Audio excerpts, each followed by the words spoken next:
My name is John, a 40-year-old office worker. At the prime of my working years, I am extremely busy every day, but I quite like my job. I was thrilled to join a company I strongly desire to work for, and I hold a respectable position there. Currently, I am a manager, and although it's hectic, I find great joy in developing our team. Managing can be quite a challenge, but I believe it contributes to the company, so I dedicate myself to my duties every day. However, due to this lifestyle, my eating habits have become rather poor. For breakfast, I just drink instant coffee at home, skipping food altogether. Sometimes I drink vegetable juice I have stored, deceiving myself into thinking it's healthy. For lunch, I avoid a crowded company cafeteria and nearby diners, as they can be quite expensive. In a way, I am frugal, but some might call me stingy. Thus, I often cut back on lunch, sometimes only having 2 sandwiches. Evenings, since I'm alone, I usually buy some simple pre-made dishes. There's a 24-hour supermarket near my home, so I can stop by even after working late. The reason I'm alone at night is that I'm single. Though single, I'm actually divorced, not someone who has never been married. In the past, my wife grew tired of me and we divorced. At some point, due to my busy work life, I started feeling extremely fatigued, to the point of struggling to get up. Occasionally, I cough or feel chest pain. I suffered from asthma as a child, so I wondered if it had returned. However, there was no wheezing characteristic of asthma, nor did I feel like my airways were constricted. I thought it might be an overreaction. I really dislike hospitals and try to avoid them as much as possible. Hospitals are full of elderly people and waiting rooms are too crowded, making me feel worse just by being there. Plus, during flu season, I don't want to catch anything from others. I know I should go to an allergy or respiratory clinic, but finding a good doctor seems like such a hassle. Therefore, I was always clearing my throat, which made others worry about me. Some might even wish I wouldn't spread my illness to them. One day, there was a health check at my company, which I reluctantly attended. I've gained a bit of weight recently, so I dreaded being told to improve my diet for being overweight. Despite being frugal, I often drank alcohol with discounted burger and fries at night, so it was natural to have a belly. At my age, it's not unusual to have a bit of a beer belly. Still, I thought I was doing better than my colleague, James, in that regard. Later, I received my medical checkup results. Seeing the words "needs further examination" on the paper made me nervous. Oh no, I thought, something must be wrong with me. I'm aware that I don't lead a healthy lifestyle and that my habits are far from ideal. I thought the persistent cough and chest pain might be a recurrence of my asthma. So, I reluctantly visited a nearby respiratory clinic. It was at West Respiratory Clinic, a relatively new facility. As I waited in the reception area, I was called in for my consultation. After some questioning and a basic examination, Dr. West said something concerning. "This is a bit. Is something wrong? There's a white shadow on your chest X-ray. John, you don't smoke, right?" "No, I never thought about smoking since I had asthma when I was young and a weak respiratory system." "I see. Well, it's unlikely to be COPD, and blood tests ruled out an infection, so you should have a more detailed examination." "I see. I'm afraid it might be a serious illness." "What?" "I can't say for sure at this moment, but it's better to suspect cancer just in case." "That's unbelievable," I muttered. Dr. West said this and wrote me a referral to a general hospital. I think Dr. West was almost certain of the diagnosis. And deep down, I had a sneaking suspicion too. But I couldn't understand why I, who never smoked, would get lung cancer. I knew not every lung cancer patient is a smoker, but I never thought I'd get it. Despite my unhealthy lifestyle, I irrationally believed I would always be healthy. I took the referral and went to the general hospital on the scheduled day. I've been here before for asthma as a child, but I hate it for its crowdedness. Hearing that billing alone can take 30 minutes, I was irritated after registering. Despite having a referral, I ended up waiting an hour and a half. This being a major city, it's understandable due to the population. The hospital's proximity to new housing areas probably contributes to the high patient turnout. Upon entering the first consultation room, I was greeted by Dr. Davis, who appeared quite young. He looked to be younger than me, probably around 35 years old. I couldn't help but worry about his youthfulness.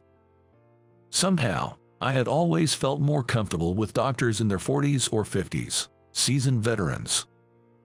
"Hello, I'm Tom from the respiratory department. You're John, right? Have your symptoms improved?" "No, I feel like they're getting worse." "Do you feel short of breath?" "Yes, a bit. I thought it might be asthma again."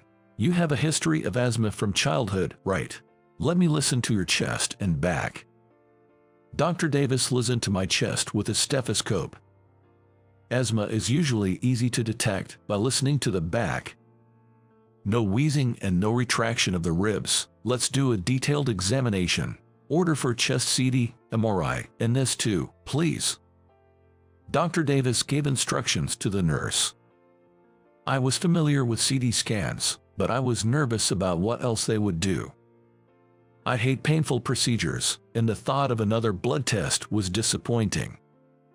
Dr. Davis looked young but was gentle and calm in his approach, not the type I disliked. I always thought doctors were intimidating and arrogant, but Dr. Davis felt more like a monk. He was bald, which made me wonder if he was helping out at a family temple on his days off. I recently read a book on mental care by an author who was both a psychiatrist and a monk. Juggling two roles must be busy, but medicine and religion might intersect in some ways. After all, religious rituals like funerals often follow hospital deaths. Lost in such irrelevant thoughts, I went into the MRI machine, the loud noise almost driving me crazy. CT scans felt like being sliced, which was unpleasant. Lying there, I thought about dinner and work. Then I waited in the reception area again, but this time it was only for about 30 minutes, which felt relatively better. Being in such a busy hospital can numb your sense of time, making 30 minutes seem reasonable. When I entered the consultation room again, Dr. Davis's usually calm face seemed tense. I sat down, fearing the worst. As Dr. West pointed out, "There's a shadow in your lungs," he began. Based on the CT, MRI, and blood tests, it's clear it's neither asthma nor COPD. This is chronic obstructive pulmonary disease, common among smokers, but you don't smoke, John. Then, what illness do I have? Tentatively, I asked Dr. Davis a question, and he swiveled his chair away from the monitor to face me directly. Seeing his intense gaze, I swallowed hard. "Please remain calm, but you have lung cancer," he said. "What? It's quite advanced. We need to start treatment immediately. However, this is crucial. Your lung cancer is already in its final stage, so it's important to decide how far you want to go with the treatment." "So, you mean I need to start treatment right away, or else I'm going to die?" "Well, yes, that's correct," Dr. Davis responded. "I can't believe this is happening. I never imagined I would get lung cancer. I don't even smoke. Smoking isn't the only cause. I understand it's hard, but you must not turn away from reality. Let's discuss your treatment options together." "Yes, but what should I do? I've never been told I have cancer before. It's shocking for anyone, but your cancer has already progressed significantly. So before we proceed with treatment, you need to make some personal decisions." "My own decisions? What have I been doing all my life? I haven't accomplished anything yet. I still want to climb higher in my career. This is just too much. I haven't left anything behind. What does a slight promotion mean? Does it make me anything more than a miserable person? I hate this, all of this. I told Dr. Davis this, raising my voice, probably shouting. I must have been shouting. But Dr. Davis, in a composed manner, said to me, "That's not the case. You surely have things left to accomplish. We, as doctors, will commit fully to your treatment. So, let's tackle this together." Yes, even with treatment, you might have only 6 months left, but it's still better than doing nothing. I'm sorry to be so blunt, but this is the reality. Just 6 months. I was given my prognosis. Am I going to heaven? Or perhaps to hell? I don't know, but it seems there's no hope for survival. By the way, how about your family? You're still young. It must be a shock to them. My parents are no longer with us. They died in a bus accident when I graduated from college. The bus accident. Do you know of it? Yes, I'm aware of it. My parents were on that bus.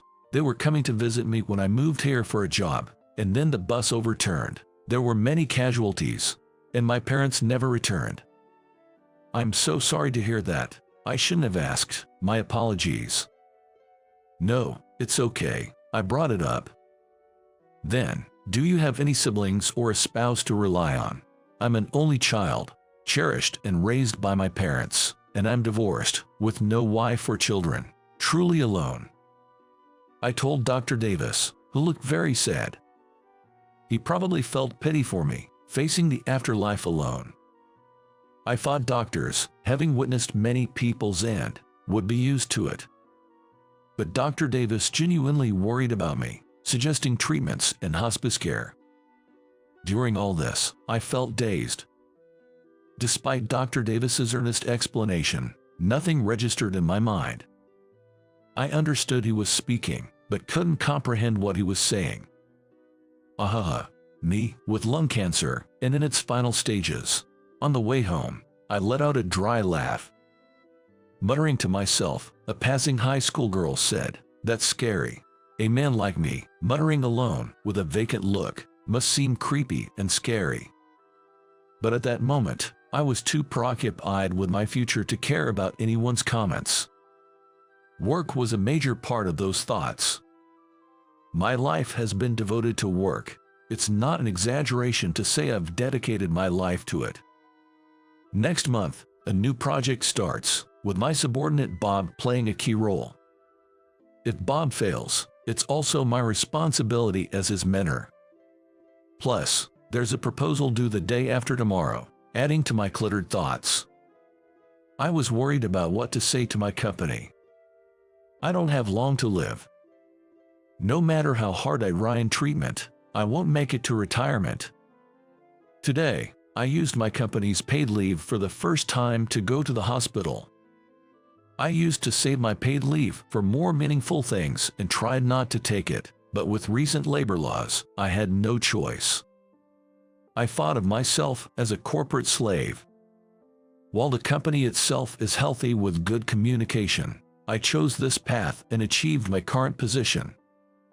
That's exactly why I couldn't bring myself to say something like, "I have cancer, so I need to reduce my workload or please prioritize my health." It was a matter of pride as an office worker, or rather, just my silly ego. The next day, I went to the office. I informed the HR department and my direct supervisor that I had terminal lung cancer. They both looked shocked and cast pitying glances my way. Being pitied like that just made things harder for me. I wished they would treat me as usual, but I knew that was impossible. It's difficult not to feel sorry for someone who you know doesn't have much time left. After that, I continued to work as usual. But the cancer took its toll, causing pain and making it hard for me to concentrate on my work.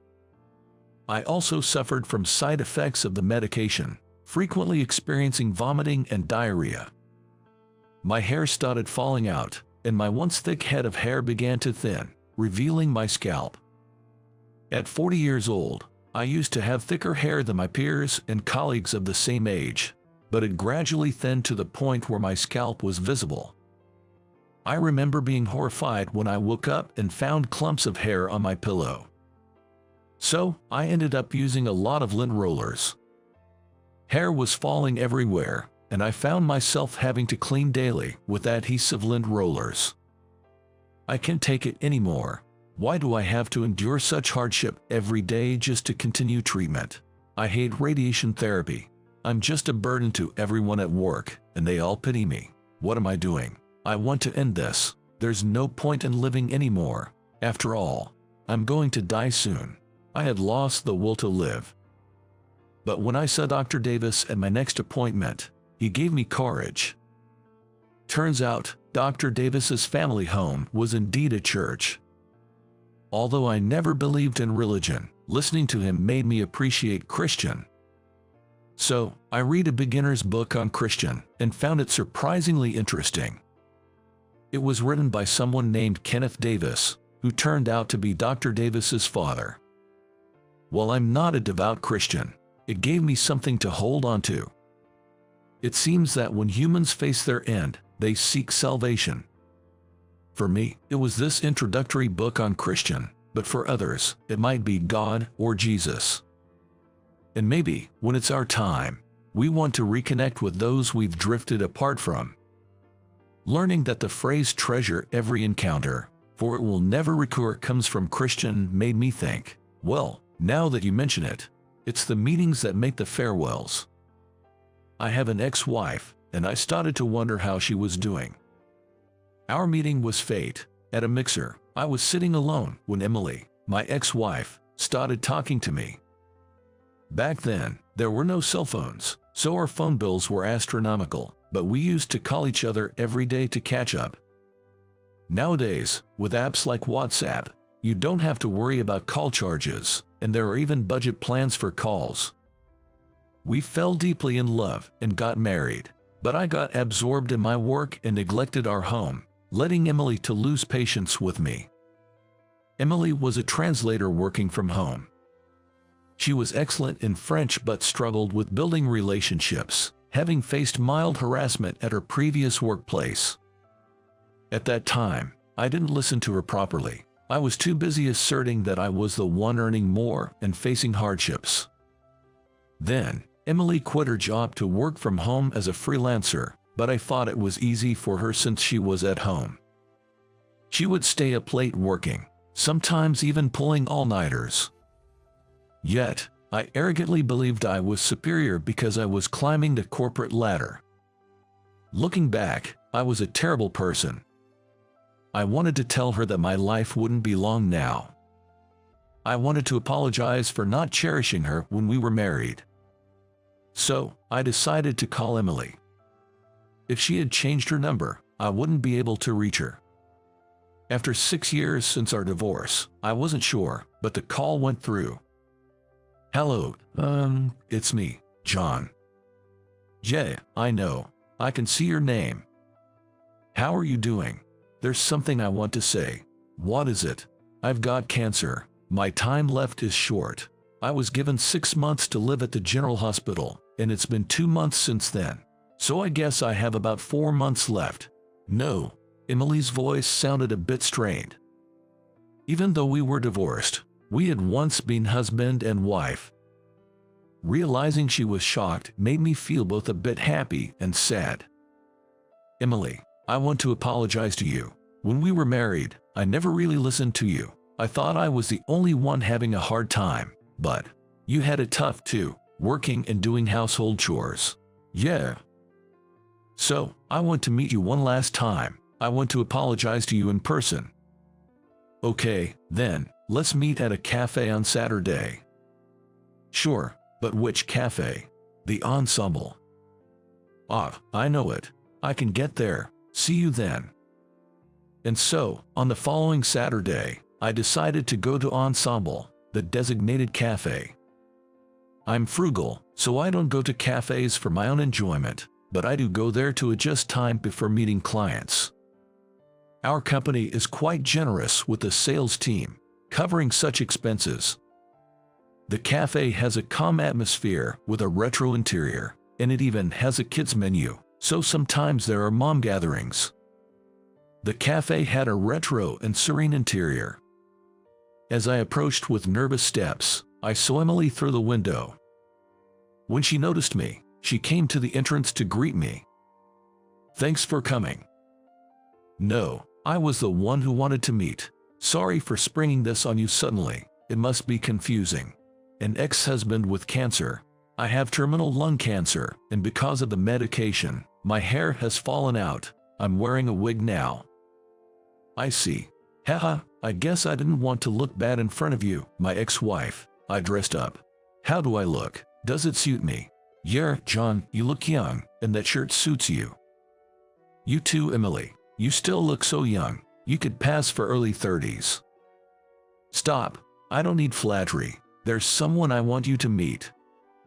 I thought it might be Emily's new husband. But if it was her new husband, why bring me here? It didn't make sense. And there was no man in the cafe who looked like he could be her new husband. Here she comes. Look, over there." Emily pointed, and I saw her mother and a little girl.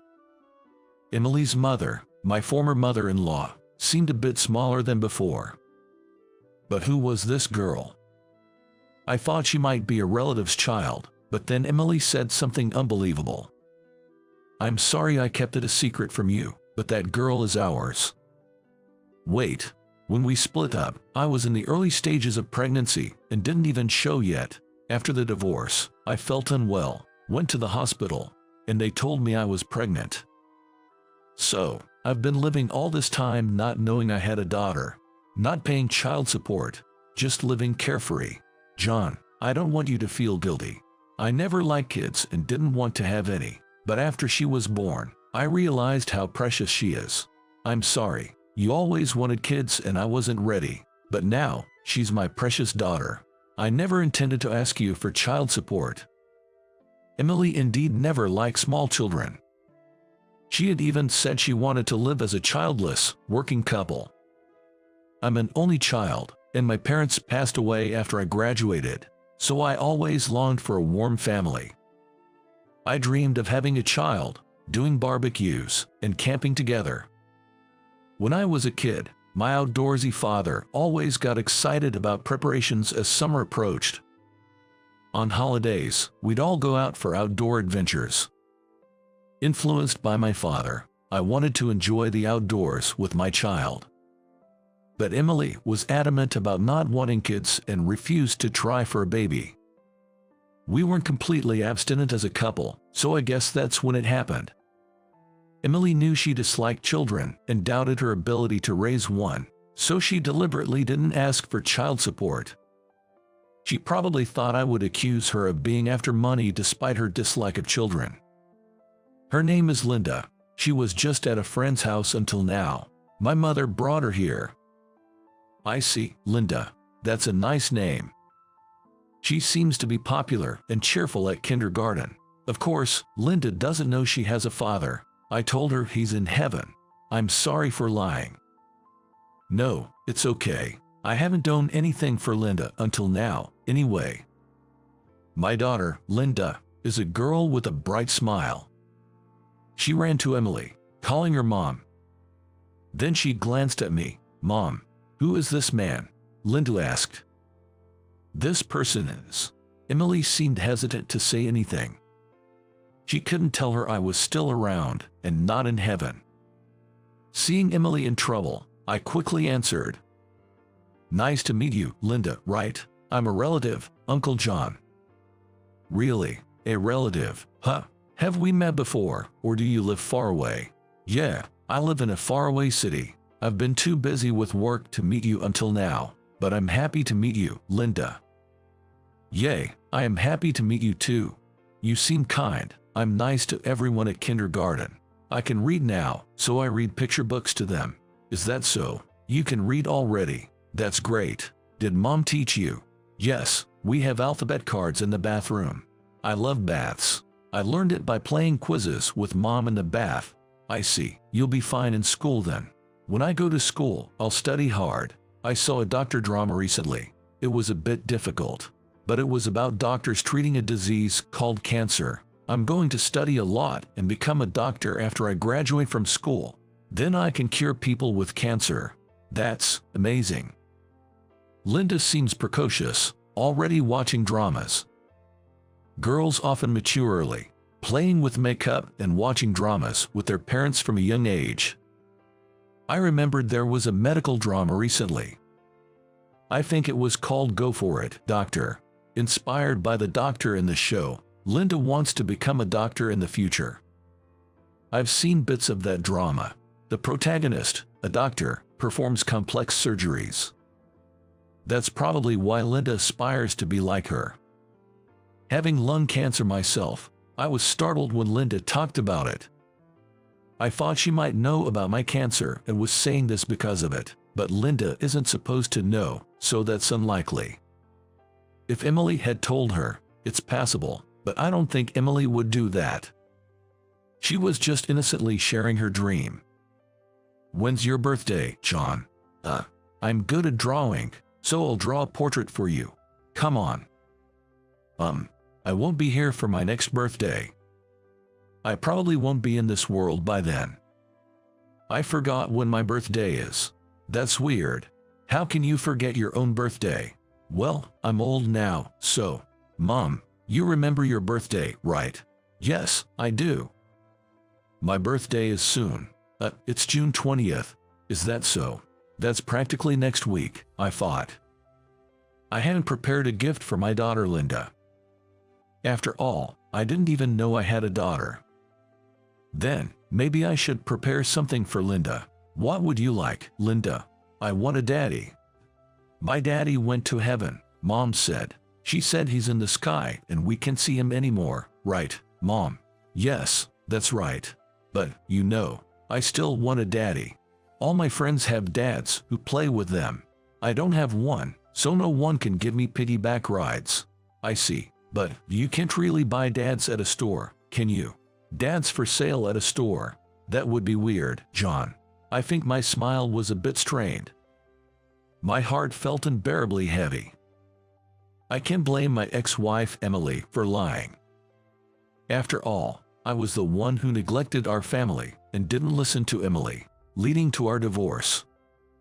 And now, I can't just arrogantly say, then, I'll be your dad, or I am your dad. It felt like my heart was about to burst, so I brushed it off lightly. Then, Linda laughed heartily. Her smile was somehow bittersweet, increasing the ache in my chest. This pain wasn't from my illness.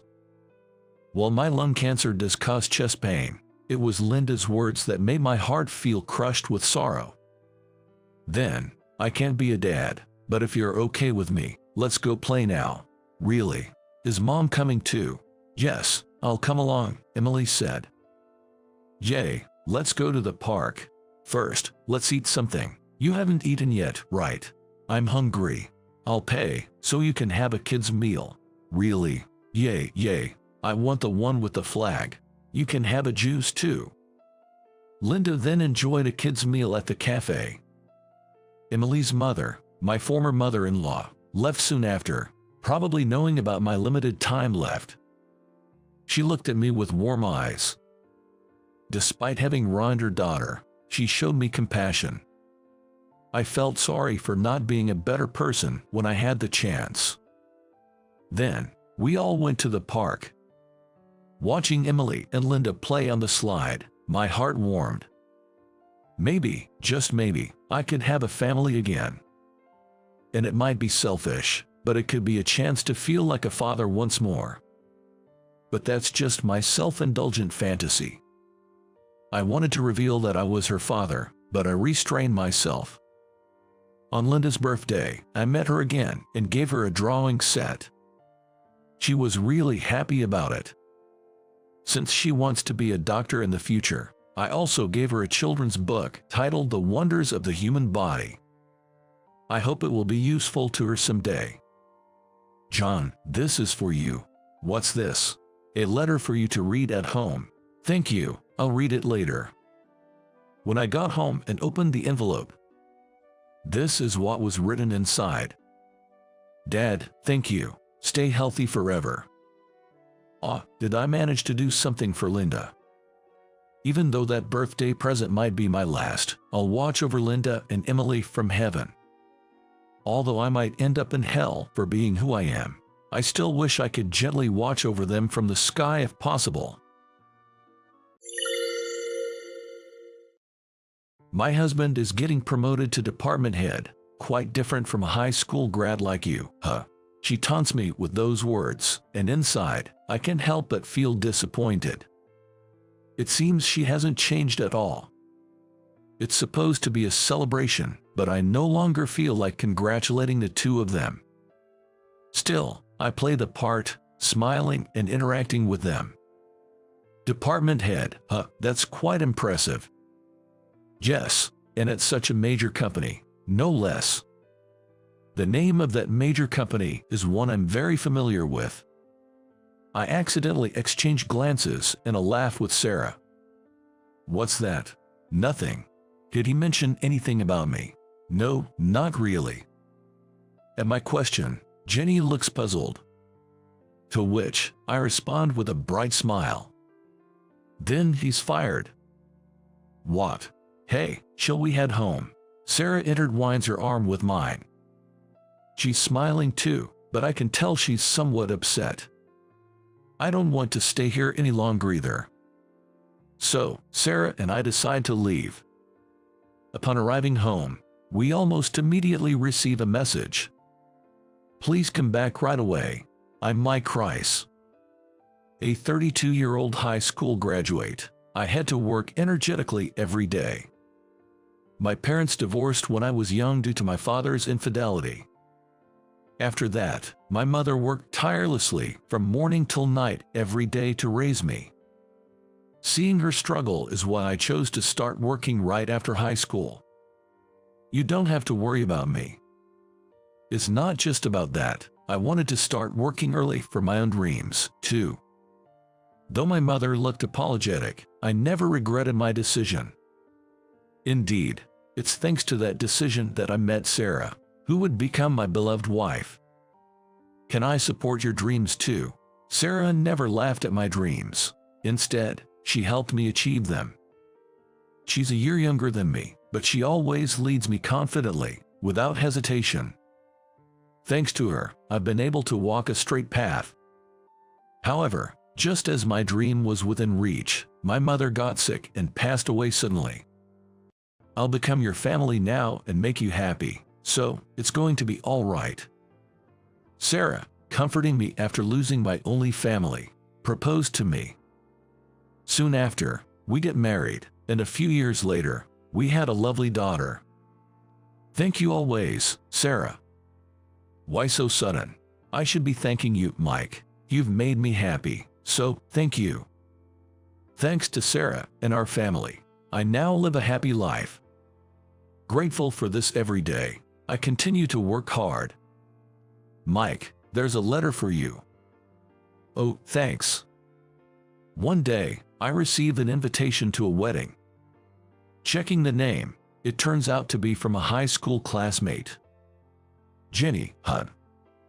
The name brings back bitter memories I'd rather forget. Mike, do you actually enjoy working part-time jobs every day? Back in high school, she used to pick on me quite a bit. I grew up in what you might call a small town, where many of my classmates had known each other since elementary school. Despite knowing my circumstances, Jenny often ridiculed me for my days filled with part-time jobs. Jenny was quite a beauty in our hometown, famous enough in her own right. Her entourage followed her lead, often bothering me as well. Your family is so poor that you have to work part-time jobs even at the expense of your free time, huh? Must be tough in a single-parent family. I didn't really want to get angry, and ignoring them usually made them lose interest eventually. Still, I honestly wished they'd just leave me alone. Hey, how dare you ignore me, Mike? That's pretty cheeky. Sorry, but I'm busy. But contrary to my wishes, Jenny kept pestering me, and I constantly faced bullying from her. Especially after people found out I was only a high school graduate. That's kinda pathetic. Hearing that from Jenny, My classmates laughed loudly at me. Is something wrong? Holding the invitation and giving a wry smile, I'm approached by Sarah, holding our daughter. I had already told Sarah about the bullying I faced in the past. Just remembered something unpleasant. Oh, this name. When I show her the invitation, she seems to recognize both the bride and groom's names. Her reaction prompts me to check the groom's name, and it turns out he's an employee at my company. Guess I have to attend. Despite that, I'm still hesitant about going. Mike, is that you? Was that Jenny by any chance? One day, while at work as usual, someone calls out to me. It's Jenny, the very person causing me so much worry. Why are you here? I came here for work. Plus, my fiancé works here, so I thought I'd see him. But why are you here? I work here too. My response seems to surprise her a bit. However, her expression quickly changes to one of disdain. Still looking as poor as ever, what are you doing here? Menial tasks. You're just a high school grad after all. Is that so? Even high school grads can work normally, you know. You still don't get angry even when I say rude things, huh? Jenny mutters something, but I can't quite catch it and just tilt my head. Suddenly, her gaze shifts to the ring finger on my left hand. There, the wedding ring that Sarah and I had chosen together is adorned, and noticing it, Jenny's face contorts in displeasure. So even someone like you can get married, huh? Yeah, well, you're getting married too, right? I'll attend since it's a special occasion. Oh, is that so? Don't worry about the wedding gift. I'm not like you. I don't struggle with money. With that, Jenny walks away. Not that I'm struggling with money now, either. Thinking this, I return to my work. Later, I tell Sarah about my encounter with Jenny. So that happened. Kind of surprising, actually. Surprising? About what? Listening to my story, Sarah tilts her head, puzzled. After hearing more, it turns out she's actually in charge of Jenny's transactions. From her observations, Jenny is very diligent in her work, earning high praise from Sarah. She never mixes personal matters with work, and I even saw her speaking kindly to the maintenance staff, Sarah remarks. Really? Jer, but more importantly, the conversation that follows genuinely surprises me. And to see it for myself, I decide to attend the wedding. Eventually, the big day arrives. Sarah, leaving our daughter with her parents, agrees to accompany me. Dressed in a beautiful gown and with makeup different from her usual style, Sarah looks stunning, so adorable. Hey, the star of today is Jenny, you know. Sorry, it's just that you look so beautiful. The wedding ceremony goes smoothly, and we move to the reception hall. There, some former classmates take an intense interest in Sarah. How did a guy like you manage to land such a beauty? Hey, introduce me to your wife, will you? Feeling annoyed by their interference, Sarah and I decide to leave early. What are they even thinking? Asking to be introduced to my wife. Mike, you mean, the high school graduate. Just then, we bump into the bride and groom, who had stepped out for a moment. High school graduate, though David not recognize me. Congratulations on your wedding. Yeah, thanks, but I heard from Jenny. Are you really just a high school graduate? It's kind of rare these days, isn't it? David laughs heartily at his own comment. His behavior almost makes me want to shake my head in disbelief. Hey, David, come over here. Just when I consider addressing his attitude, David gets called away by some of his male friends. Then, Jenny looks at me with a smirk of disdain. My husband is getting promoted to department head, quite different from a high school graduate like you, huh? She mocks me with those words, and I can't help but feel disappointed inside. It seems she hasn't changed at all. It's supposed to be a celebration, but I no longer feel like congratulating the two of them. Still, I play the part, smiling and interacting with them. Department head, huh, that's quite impressive. Yes, and at such a major company, no less. The name of that major company is one I'm very familiar with. I accidentally exchanged glances and a laugh with Sarah. What's that? Nothing. Did he mention anything about me? No, not really. At my question, Jenny looks puzzled. To which I respond with a bright smile. Then he's fired. What? Hey, shall we head home? Sarah intertwines her arm with mine. She's smiling too, but I can tell she's somewhat upset. I don't want to stay here any longer either. So, Sarah and I decide to leave. I'm sorry for making you go through that. It's okay, let's go home and relax, just the two of us. Sarah says with a smile, and I realize how truly fortunate I am to have her by my side. Upon arriving home, we almost immediately receive a message. Please come back right away. Hearing those words, I can't help but feel incredulous that they're only realizing it now. Guessing what's on my mind from my expression, Sarah comes closer, and I switch the phone to speaker mode. You're the president. I had no idea. Please come back. That's right. I am the president of the very company David works at. My dream was to start my own business. So, I worked right out of high school, gathering funds while learning about the business world. Mike, you have something special. In my relentless efforts, I was favored by my father-in-law, the president of the company I joined, and it was through this connection that I met Sarah. Around the time Sarah graduated from college, I had gathered enough funds, and with my mother's inheritance, I successfully started my own company. I want to work at Mike's company. It's just starting, so it might be tough. Are you sure you want to follow me into this? Of course, I've fallen for you, Mike. I'll follow you wherever, and if needed, I'll lead the way. With those words, Sarah joined my company. Not just her, but some of my father-in-law's employees also expressed their desire to join me. Take them with you. My father-in-law said, easily agreeing and immediately securing a large contract for us. He also introduced my company around, which led to our rapid growth into a large corporation. By the way, Sarah's brother, my brother-in-law, is set to take over my father-in-law's company.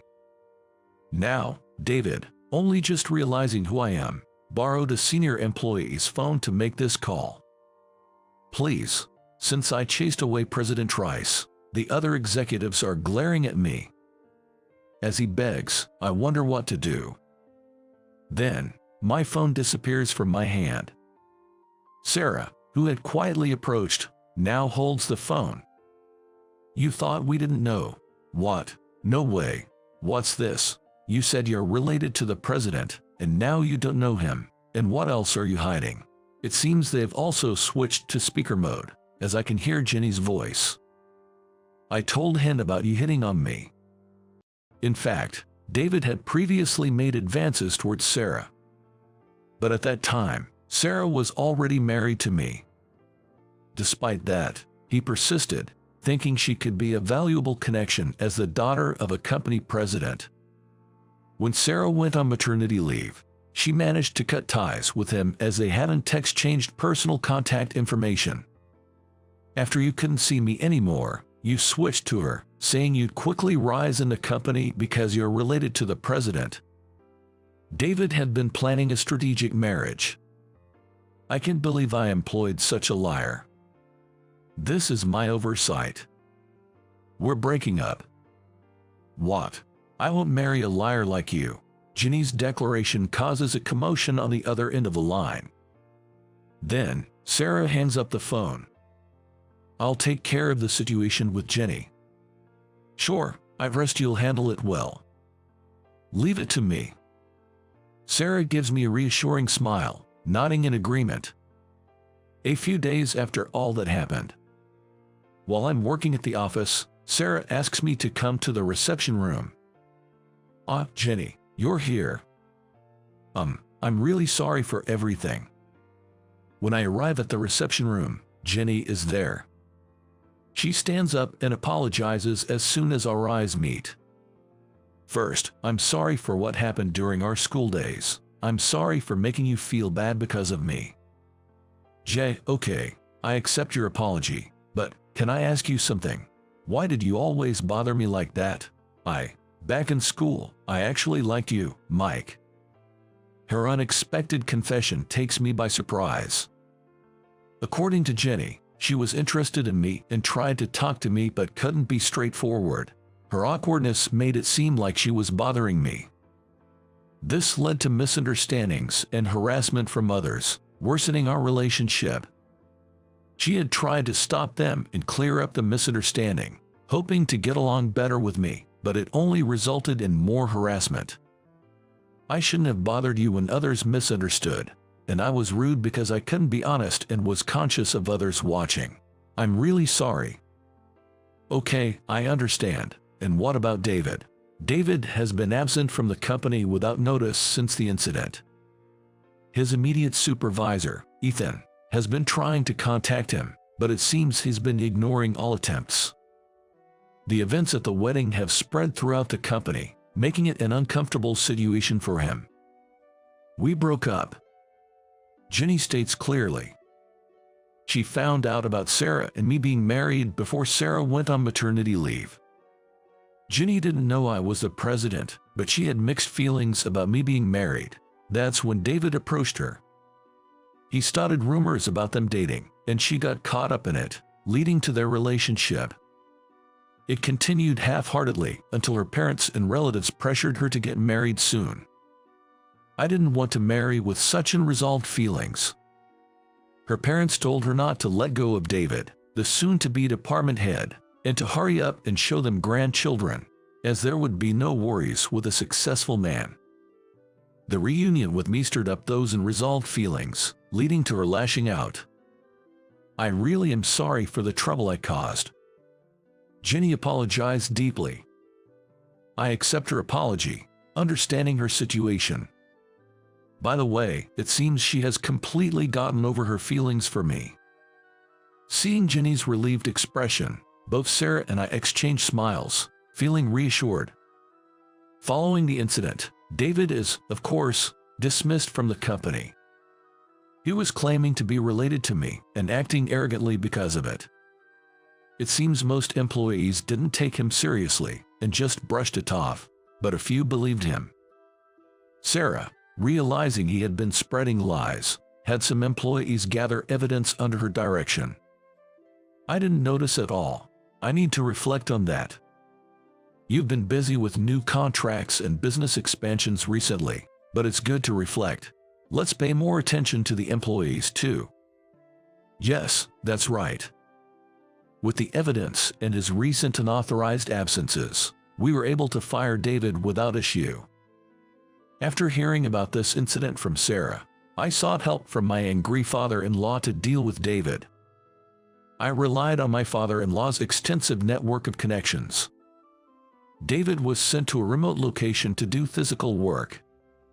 Meanwhile, Jenny resigned from her job. It seems she was deceived by David too, but it became too uncomfortable for her. Plus, her parents disowned her. Her parents cut ties with her over the incident, saying she was a disgrace for not providing grandchildren and breaking off the engagement. Jenny, who lived with her parents, was kicked out of her home and is now staying in a business hotel.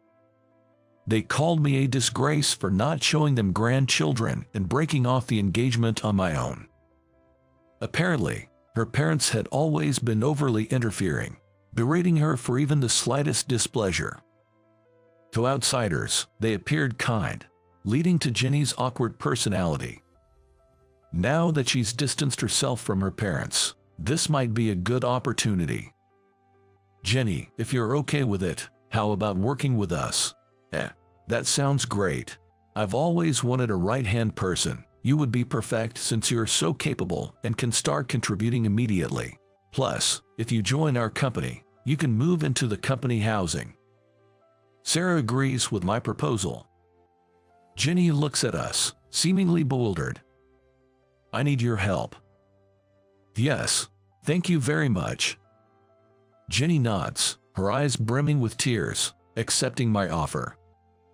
Then, Jenny joined our company. She's really outstanding. She quickly became my right hand and has been a great help. Jenny quickly demonstrated her abilities, significantly boosting our performance. And Sarah's workload has been reduced significantly. Hiring her was definitely the right decision. Truly, it was a good call. Sarah nods, stroking her belly in agreement. To celebrate our improved performance, we decided to have a meal with my in-laws. We invited Jenny to the dinner as a key contributor. Is this your daughter? She's adorable. We brought along with our daughter. Jenny is doting on her, repeatedly saying so cute with a beaming smile. My brother-in-law was watching her. It looks like my brother has fallen for Jenny at first sight. Sarah whispered to me. Indeed, after the meal, my brother-in-law approached Jenny.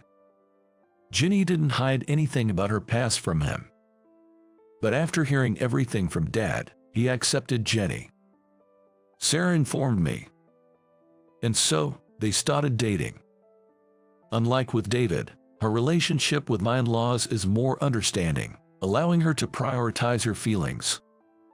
Since there's no need to rush or face blame, Jenny seems to be comfortably dating, feeling secure in her new relationship.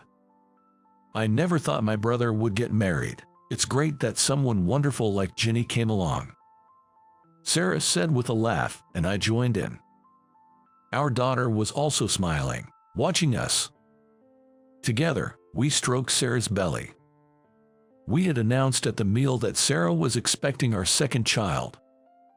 Our family's happiness contrasts sharply with David's situation. He's struggling in a remote area, working hard without any support, both physically and mentally worn out. Trying to win people over like before doesn't work anymore. Everyone knows his true nature now, and no one's willing to help him. Moreover, after cutting ties with Jenny, her parents tried to reconnect upon learning she had secured a position in a large company and was dating the son of another prominent company.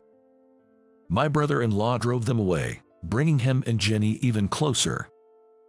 Their marriage seems imminent. We received a photo of the two smiling happily, which made us smile as well. The following year, we were invited to Jenny's wedding. It was a beautiful ceremony, blessed by everyone. This is truly a wonderful wedding, unlike before. Yes, it is. This time, there was no one causing trouble for us. Jenny and her now husband kindly invited our daughter and our son, born a few months earlier, to join. The venue was baby-friendly, so we attended without worry. I want to be a beautiful bride like her one day. Our daughter murmurs this as she gazes at Jenny. Sensing my mixed feelings, Sarah laughed. I vow in my heart to always protect a home filled with smiles like this. Together, we celebrate the couple's happiness.